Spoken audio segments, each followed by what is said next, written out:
It's the week of December 15th, 2020. My name is Jaden. And I'm Omri. Welcome to your last week's fishing news of 2020.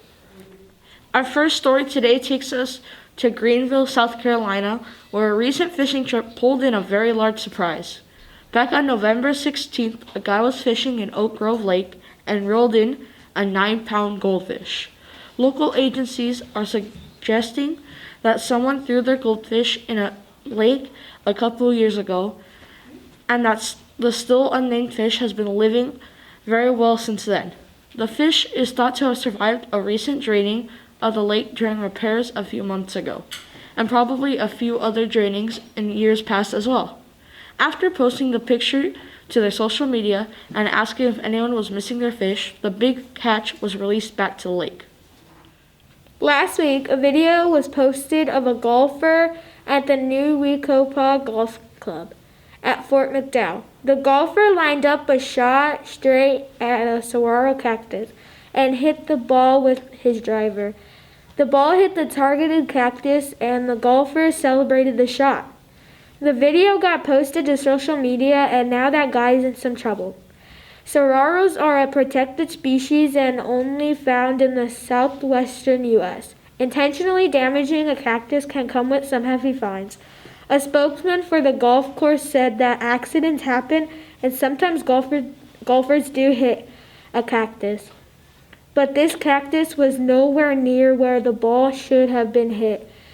The golf course has the name of the guy that posted the video and is working with the police to track him down.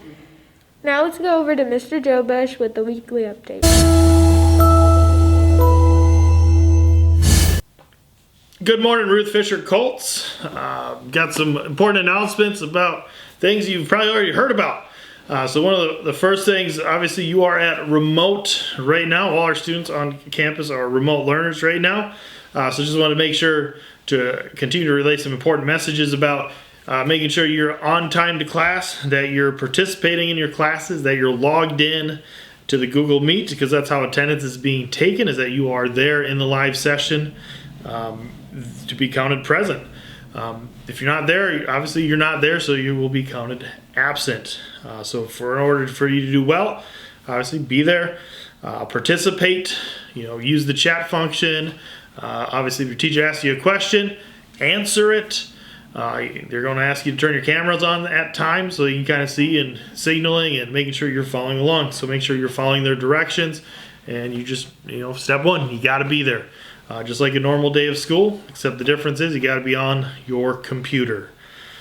So with that, obviously this week is remote, and currently we know we are starting January 5th. We come back from winter break as remote also. So then it'll be extremely important to make sure you are getting into your homeroom class first thing in the morning. And obviously your teachers will be talking about this week. Because then they'll tell you who your new elective class is, and making sure you get any new class codes to make sure you're joining the classes you have to join that day. I know it's not the ideal situation, but obviously we're trying to keep everybody safe.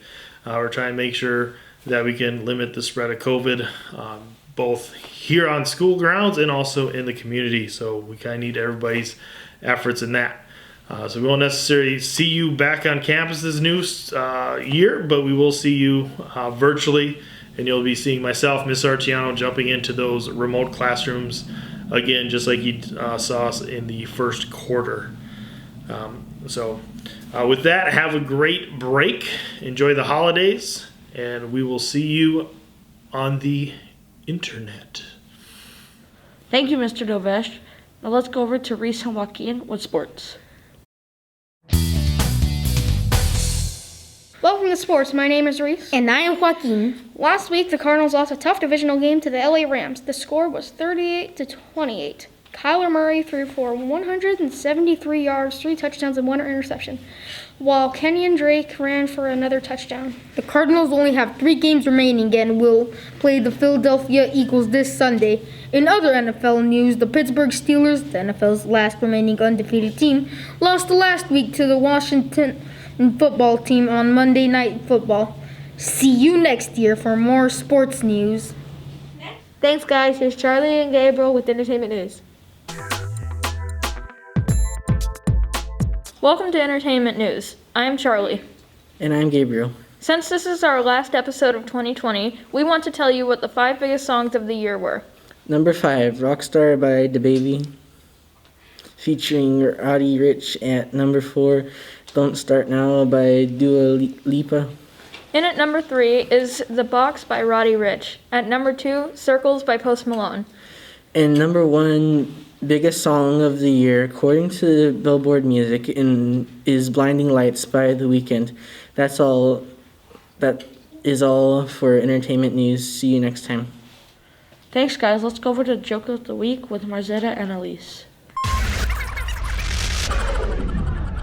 Hello and welcome to Joke of the Week. My name is Marzetta. And I am Elise. This week's joke is, what is a snowman's favorite holiday treat? I don't know. What is a snowman's favorite holiday treat? Ice Krispy treats. If you have a joke and would like to tell it on the news, please go to smusd.me/beonthenews and we would love to have you on.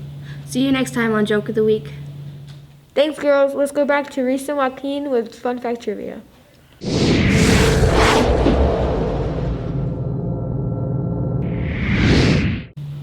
Welcome to Fun Fact Trivia. My name is Reese. And I am Joaquin. December 15th is the National Bill of Rights Day. President Franklin D. Roosevelt declared December 15th as the National Bill of Rights Day back in 1941, marking the 150th anniversary of the signing of the Bill of Rights. Did you know that the first 10 amendments to the Constitution are called the Bill of Rights?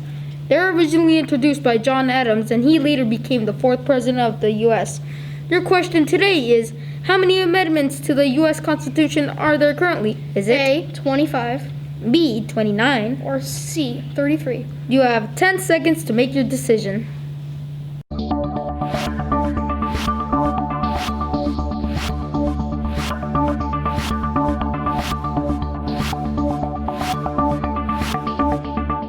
If you said C, 33, you are correct. Out of the 33, 6 amendments have not been approved or ratified. That leaves the U.S. with 27 ratified amendments to the Constitution. See you next week for Fun Fact Trivia. Thanks, guys. Let's go to This Week in History with Elise.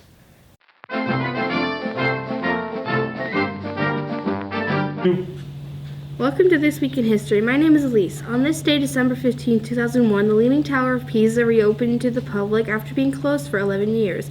While architects and construction crews stabilized the tower without removing its famous lean, the famous tower was built in 1360 and was already leaning as construction finished.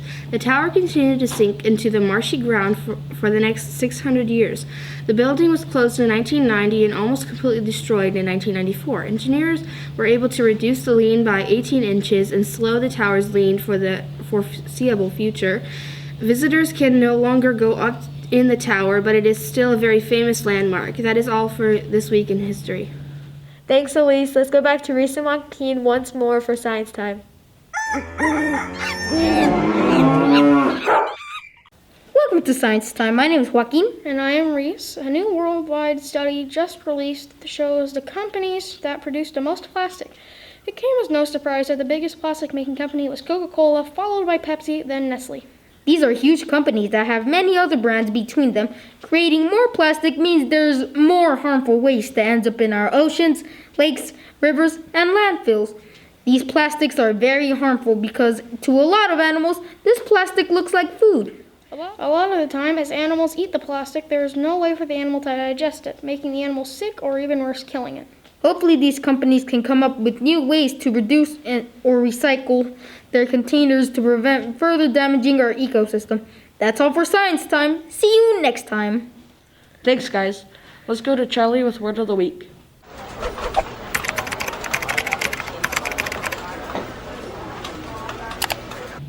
Welcome to Word of the Week. My name is Charlie. This week's word is marginal. Marginal is an adjective and it has several meanings. Today we are going to define it as having little importance. Here's how you can use it in a sentence. I made a marginal error on my math test today, but I still received an A. That is all for Word of the Week. See you next time. Thank you, Charlie. Even though we are not together this week, we want to wish everyone a very happy and safe Christmas break.